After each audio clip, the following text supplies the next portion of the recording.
A powerful earthquake struck near the Pacific resort city of Acapulco on Tuesday night, causing buildings to rock and sway in Mexico City, nearly 200 miles away.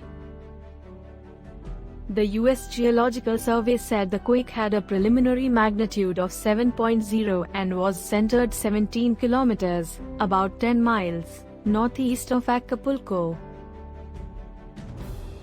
A man was killed when a utility pole fell on him in the nearby city of Coyuca de Benitez, Guerrero State Governor Hector Astudillo told a digital portal.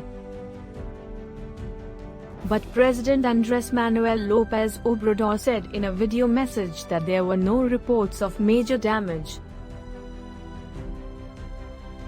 The earthquake was felt strongly in parts of Mexico City, sending residents and tourists spilling into the streets from homes and hotels.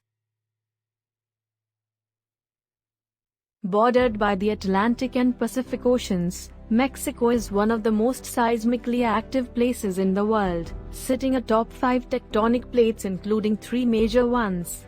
News Desk.